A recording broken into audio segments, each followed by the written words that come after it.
রংপুরের কাউনিয়া উপজেলায় হারাগাছ ইউনিয়নে ধুম নদীতে প্রথমবারের মতো অনুষ্ঠিত হচ্ছে ৬৮,০০০ গ্রামবাংলার ঐতিহ্যবাহী ডিঙ্গি নৌকাবাইজ প্রতিযোগিতা। মা মৎস্য আরোডের উদ্যোগে ২ দিনব্যাপী এই প্রতিযোগিতা শনিবার ৬ ডিসেম্বর ২০২৫ বাদ আসর আনুষ্ঠানিকভাবে শুরু হয়।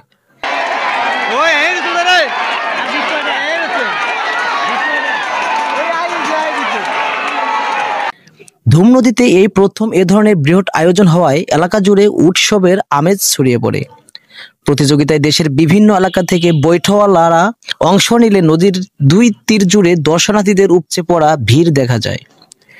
বৈঠার ছন্দে নদীর পানিতে সৃষ্টি হয় মনোমুগ্ধকর দৃশ্য, আর দর্শকদের করতালি ও উচ্ছ্বাসে পুরো এলাকা জুড়ে তৈরি হয় উৎসবের পরিবেশ।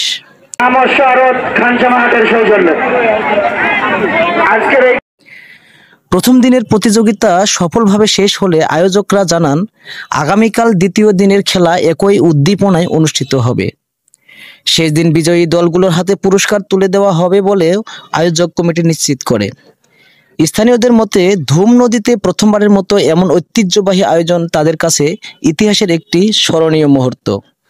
Mohammad Ferdouzzaman Munna, pulse line 24, Kaunia, Rangpur.